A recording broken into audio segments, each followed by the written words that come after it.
Hello team, welcome to another ATP Geopolitics video with myself, Jonathan MS Pearce. This is Ukraine War Frontline update for the 22nd of November 2024. It's actually 4 days since I last did an update, so goodness knows what the frontline is going to look like. There will be some pretty significant changes, no doubt, as the Russians are pressuring right across the front lines on a consistent basis. If you don't know what the lines on my map mean, please check out the screen at the moment, pause the video.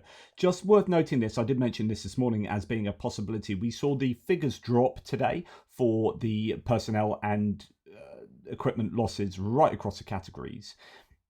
And I said it might have something to do with the weather. Well, the Institute for the Study of War, American military think tank, in their daily report, that is even more distilled into very pithy summary points by AI on my website, ATP Distilled. Go to atpgeo.com and you can check out all the wonderful things on there. But anyway, here we have a Ukrainian brigade operating. A Ukrainian. This is a Ukrainian drone unit commander operating in the Seversk direction highlighted the impact of worsening weather hindering Russian infantry movement and making them vulnerable to drone strikes. So it's hindering Russian infantry movement and making, obviously, the Russians vulnerable to drone strikes. But it also probably means that the Russians and the Ukrainians are not going to be doing as many maneuvers, not moving as much. There might well be rain, having caused Bezdorizhia or Raputitsta. Anyway, the seasonal mud for this region, particularly a problem up on the east and the northeast, and I presume therefore in the north. Less so in Zaporizhia, which is a lot flatter. And slightly different texture of mud, but still, it's still going to be an issue, right? Movement is going to be hindered, and with clouds, you'll not get as much drone activity, which means you don't get as much reconnaissance, which means you might not therefore have the maneuvers that come after reconnaissance, and just general movement is going to be hindered to a great degree. So that could explain why there were fewer losses today, and we might see going forward slower gains for the Russians. But as you can see, lots of pins on the front line, as you would expect, given 4 days of fighting. We're going to go, first of all, to the Glushkovka area, where the Russians have pushed back the Ukrainians in the on the frontline area just to the west of the Kursk region. As you can see there, going up near Veseloya, the Russians having their front line pushed much further forward now, as according to Andrew Perpetua. Probably been a long time in coming that. The Ukrainians, I think, with their whole Kursk offensive, they tried, I think it's the Tochny guys, including Andrew and Geek and others, have said there was a mistake in the way that they ordered their attack up in Glushkovo, as in chronologically ordered it. They were saying that they should have done it at the same time as they did this attack, but they did this attack, waited, and then attacked up here. And actually, for one reason or another, there was some poor decision making, and so it never really achieved as much here as they were hoping. You have this whole area pretty much underneath the same river, so the same river comes here and then doglegs up there. They could have, I think, relatively easily, I mean, that's a lot of heavy lifting done with that phrase there, taken this land there, but alas, it didn't happen. Now, some huge changes. I said that for a long time there's been significant differences between the two mappers, Andrew Perpetua and Surat maps, particularly along this western side of the Kursk sector. Well, actually, the Russians' defensive line much further to the southeast now, much more in line with Surat maps here. So that'll be a difference primarily of, I think, interpretations of grey zone here. So you've got to remember that these are Russian defensive lines, and the grey zone will be much further inward of all of these areas. So the Ukrainian defensive lines are going to be sort of broadly much further in, and the whole area is much smaller. So although that looks blue to you and you think, right, the Ukrainians control all of that, actually the actual Ukrainian defensive lines would be inside of this general shape. But you can see large changes for Andrew Perpetua, bringing his mapping closer to what Suriyat Maps has been, but only interesting that Suriyat Maps over the last 4 days. So this might not be a case of activity taking place over the last 4 days, but just, okay, I've got evidence now to suggest that the Russians do control that area. It was unsure before, kept it as a grey zone. Now it's Russian controlled. But actually, I think we're better off looking at Suriyat Maps here to understand what has happened over the last 4 days, really, and that is that the Russians have pushed back in this direction. The Ukrainians holding off, particularly from Malaya Lochnia to the north there, and to the west as well towards Novosilka. This is where the Russians have been pressuring a lot. The Ukrainians looking to hold on to as much as they can here, obviously, but looking to make sure that they don't get cut off by those attacks that I've just mentioned. It's tough fighting around here, but the Russians are losing immense numbers of people and equipment in the Kursk region. Now, also a big change in the Spolna area, further to the southeast of the Kursk sector. We have quite a significant amount of land under Russian control. Again, similar to what we just seen, that it's not necessarily that they've attacked and taken this territory in the last 4 days, but actually, looking at all the evidence that's coming out, it does seem that the Russians do control this, which is what Suriyat Maps had previously claimed, although Suriyat Maps claiming that the Russians have been pushed back in the Plikovo area, which is good news for the Ukrainians, so not giving up on an active defense in some of these areas. Nonetheless, the Ukrainians are under immense pressure here, but it is one of these areas where that pressure that they are soaking up is leading to attrition of vast numbers of Russian equipment and personnel. We've heard from a guy called Kriegsforscher in this area, I believe, where he is reporting on the numbers of vehicles that his units are destroying, and it is pretty incredible.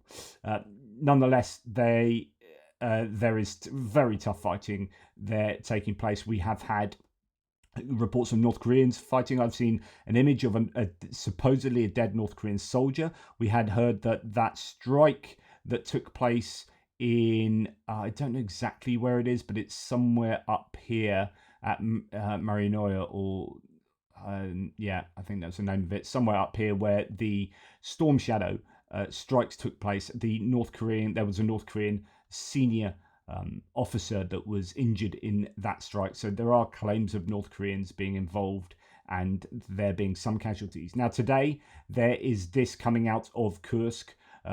Apparently, so you listen to that.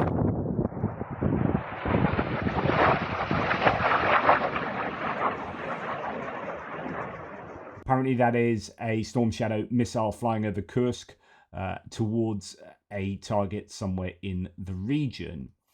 Tendar reports on Kursk and says, despite several major Russian offensives, and I'll bring his map up there, the Ukrainian held Sudzha pocket. So Sudzha is, I'll just let you know on my map, Sudzha is over here, where the Russians are, oh my goodness, where have we gone, Sudzha?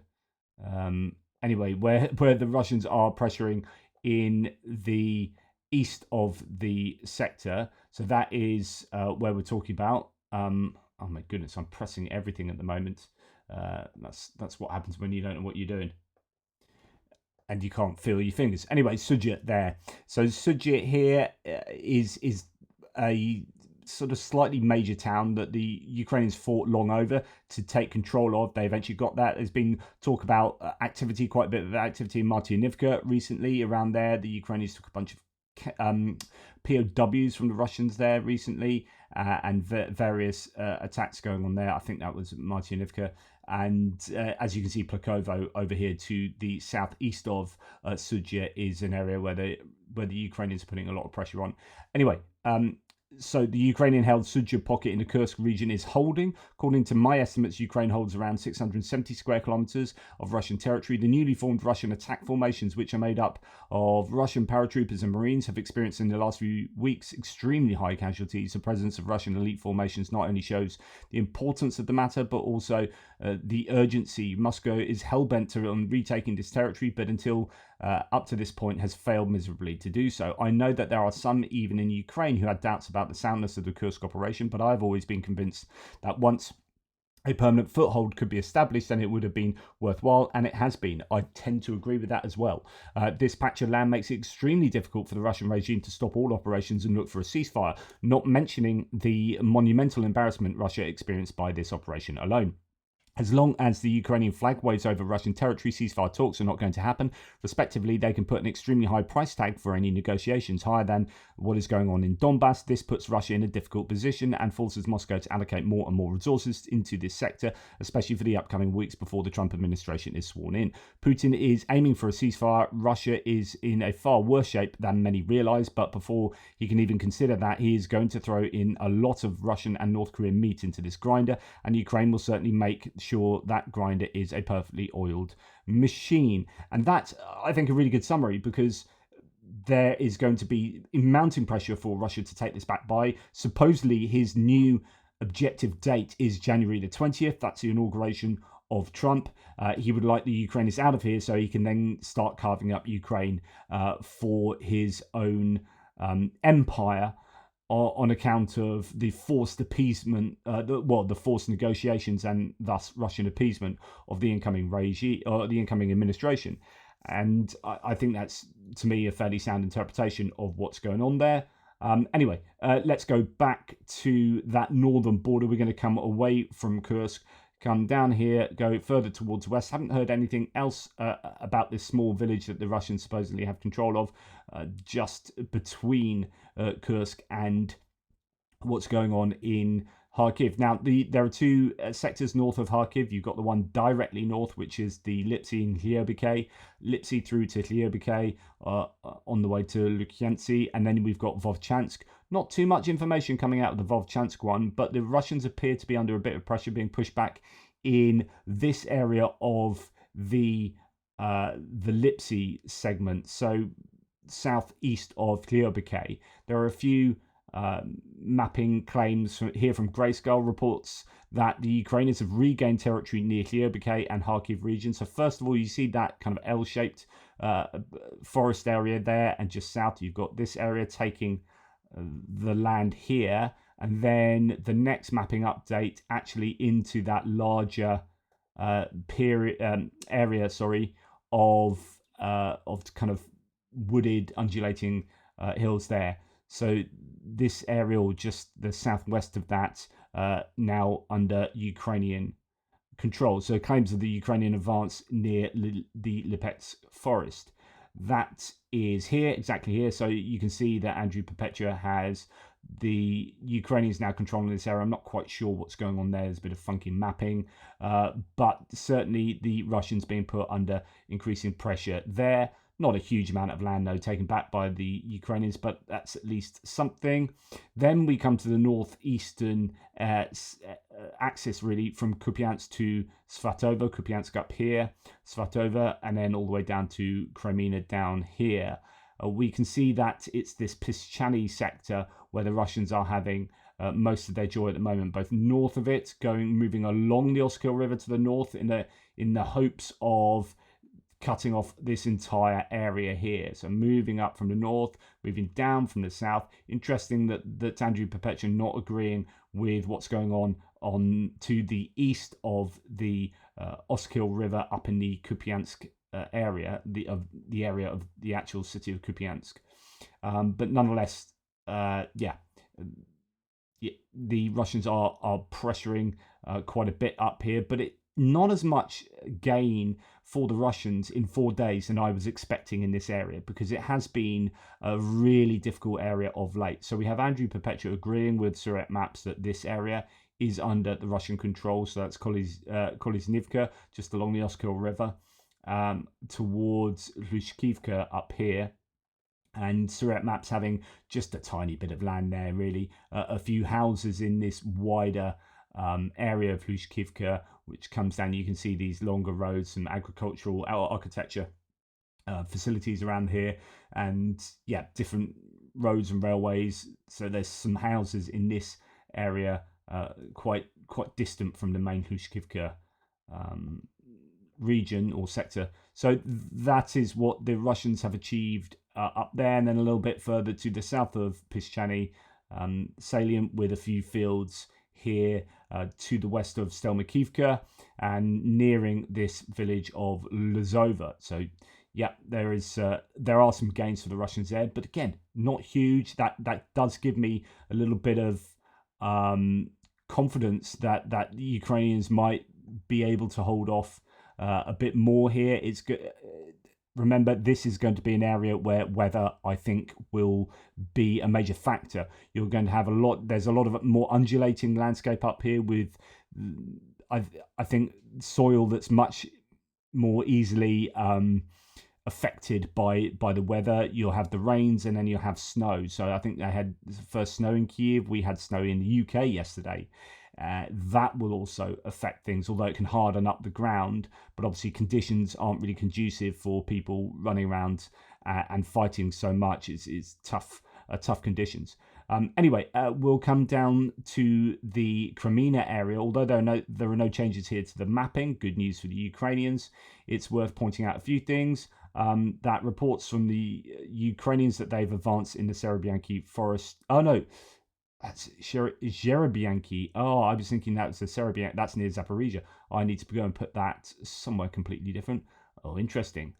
So we'll forget that then, and we'll go on to Chasiv Yar. I wonder why there are no changes there. But yeah, good news that there's no changes around Nevsky, Makivka, Terny, and Torska because, again, the Russians were fairly consistently advancing there.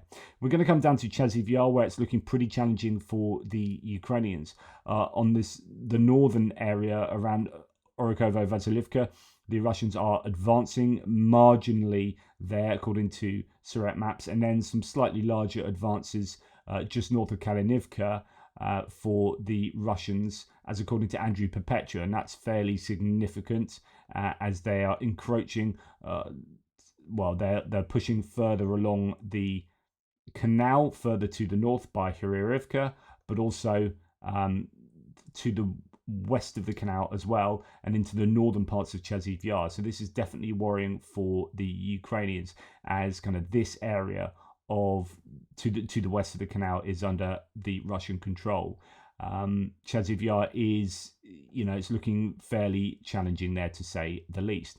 As Tim White says, I'm afraid it looks bad for Ukrainian Chasiv Yar. It's a very important higher town, effectively protecting Konstantinivka, less than 10 kilometers away. Russia's troops are now virtually at the Avangard Stadium, within meters of the town hall. So that's Chasiv Yar, and making that move towards the west there, getting close to grey zone here, getting close to the town hall and the stadium right in the middle of Chasiv Yar.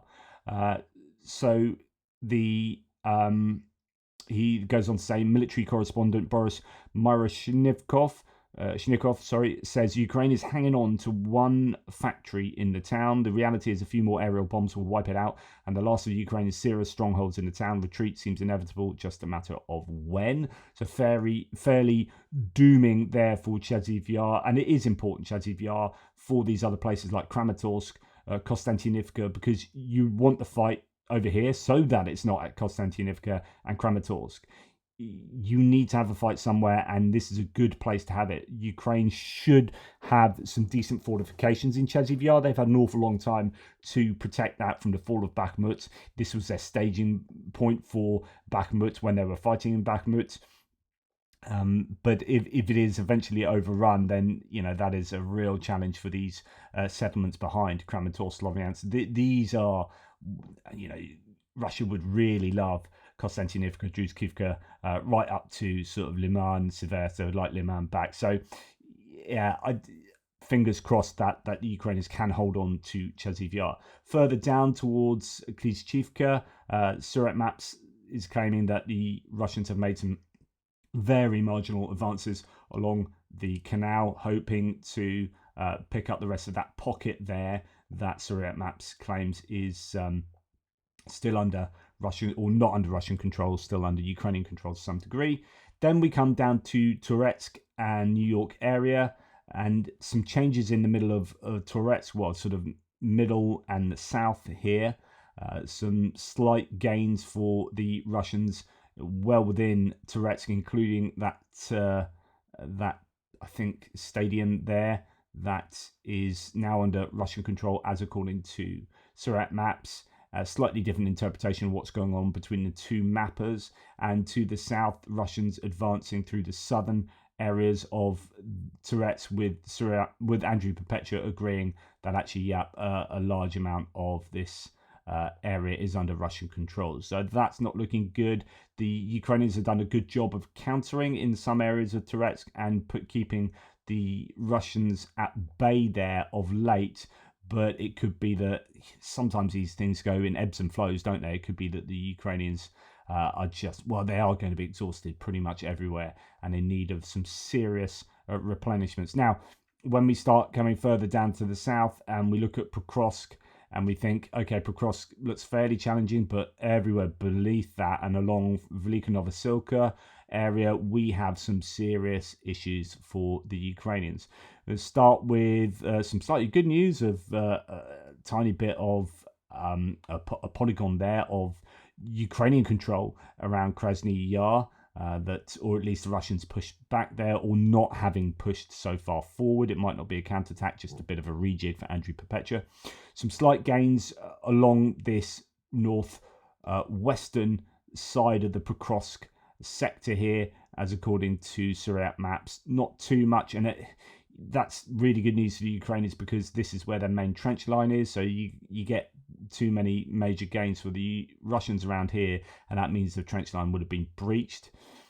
Further down to the south, past Svatove, we have some small Russian increases around Sudzha, and then it starts getting into some pretty industrial gains for the Russians, and this is where it's all happening at the moment. So they are filling in the gaps north of Kharkiv, where, as you can see here, the Russians are moving steadily towards the west, and that will give them some purchase on these northern shores to be able to hammer Kharkiv from the north as well as from the east, and they're looking at coming at it from the south at down near here. So it's fierce fighting going on here. Reporting from Ukraine was stating that Ukrainians have been counterattacking there, trying to cut off this pincer that was moving to the west, and that the Ukrainians have had some success as a Leopard 2 engagement where a camouflage Leopard took out an entire column of Russian vehicles.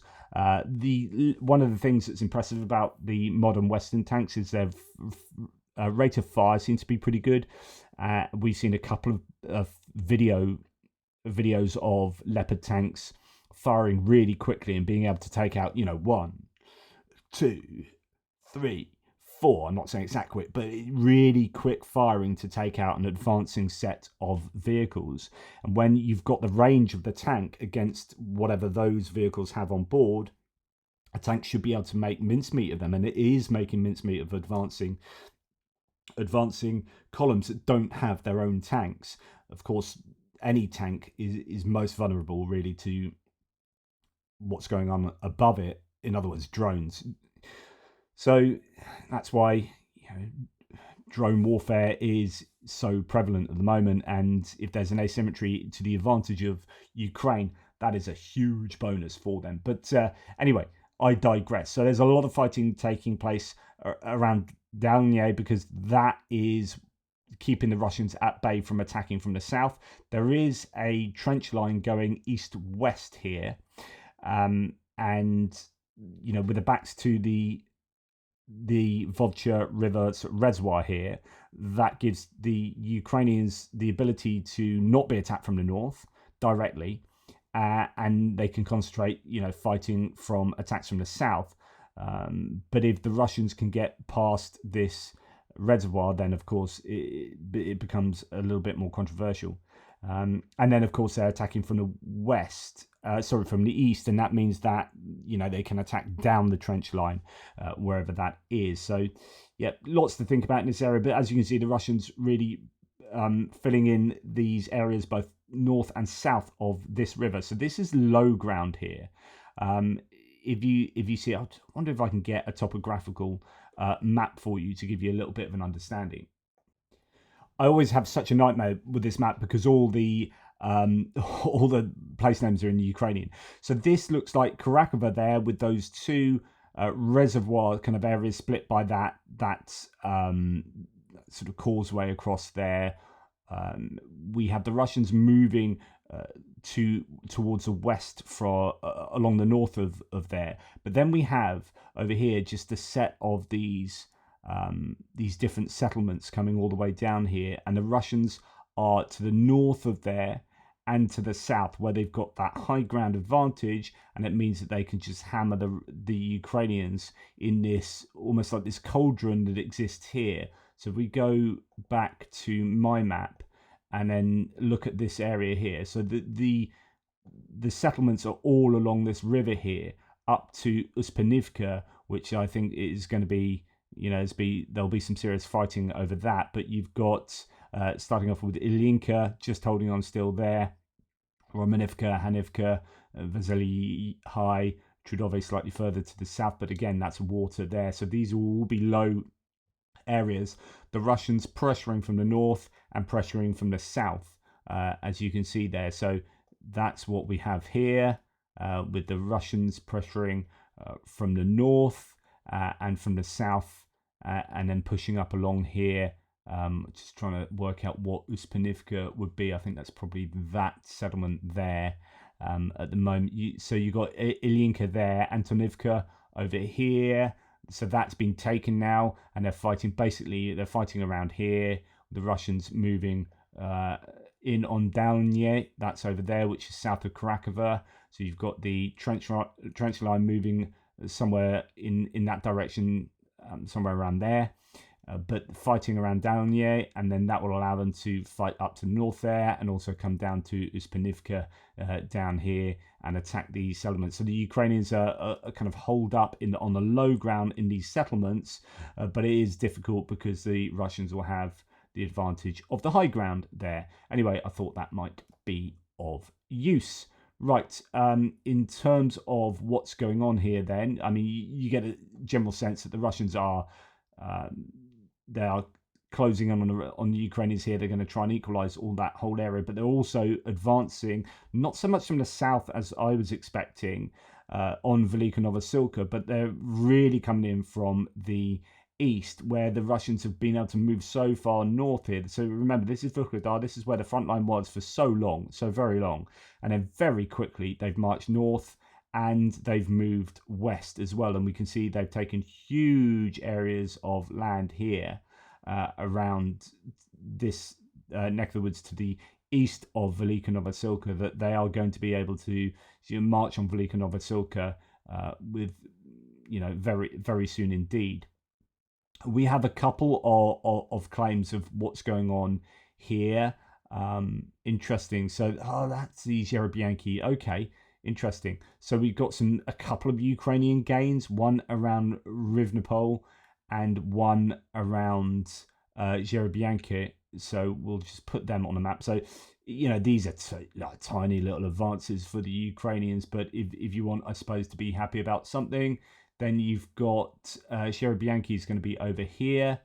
I don't know if you remember, there was fighting over Piatikatsky and Serebiyanka. But anyway, some small gains for the Ukrainians there, just north of that small settlement. So just around here, Ukrainians gaining. And then if we come further towards the east, we'll look for Rivnopil, which should be, was it around good Marfapil. Anyway, I'll better pause the video and find it then. just a little bit further up here. So here it is, Rivnopil, not too far from where the fighting is, actually the other side of Velyka Novosilka. That was it. So some gains for the Ukrainians in Rivnopil, apparently there, just to its west there. So just here, Ukrainians making some gains between Rivnopil and Novosilka. But ostensibly pales into insignificance compared to the fairly substantial Russian gains. There's one more small Ukrainian gain further up here near Hrodivka in the area of the tailings heaps. Where are we? New York.